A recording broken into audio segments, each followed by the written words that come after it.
Right there, everyone. I've just left a few comments on one of TCPHumanist's videos called The Evolution of Yahweh. Now, if you don't know TCPHumanist, know him, because he is good. I'm sure you probably do know him anyway.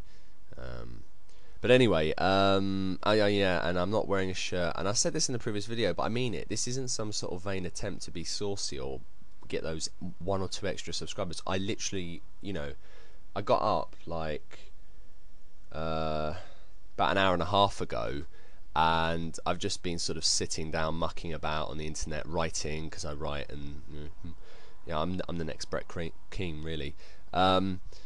And I'm about to hop in the bath. So anyway, I just couldn't wait. When you got brilliant thoughts like me and bubbling over, if I don't get them out on YouTube straight away, they might get lost to the ether. But anyway, that's a minute wasted of this video. I thought I'd just talk about some of the comments I left, mainly because if you don't look at all of the comments on his video, then you're not going to see them. And I thought I might like to broadcast them. He's saying that the God of the Old Testament, Yahweh, is not powerful, and he refers us to Judges 1:19, where God gets, God is with his people, but they get, his enemies have iron chariots, and it says God was incapable of overcoming the iron chariots. Seriously, Judges 1:19, read it. It's hilarious. God, the Almighty Maker of everything, couldn't beat these guys with the iron chariots, and what TCP's saying is that basically the God of the Old Testament isn't the God of the New Testament. Quite clearly, they're completely different. And it's funny because the Gnostics and the Marcionites, I'm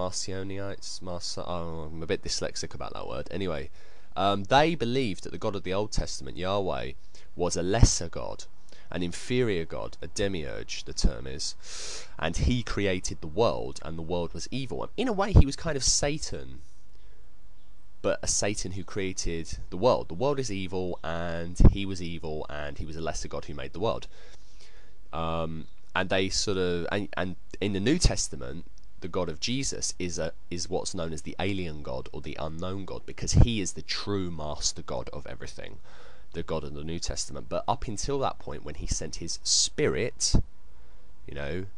when he sent a spirit to earth known as Jesus, that is to say, they didn't believe Jesus was a person, but actually a literal sort of spirit sent from heaven by this unknown God. That's the first time that the unknown God had ever shown himself to mankind, according to Gnostics and Marcionites. And you can see how threatening that is to mainstream Christianity, and why mainstream Christianity tried and succeeded in shutting down these other groups. But why? Why did they come to that conclusion? Well, because anyone who's read the bloody Bible can see the God of the Old Testament and the God of the New Testament are barely the same thing. I mean, the God of the Old Testament spends most of his time up mountains, in caves, floating about in the sacred tent. I mean, he seems to be very forgetful.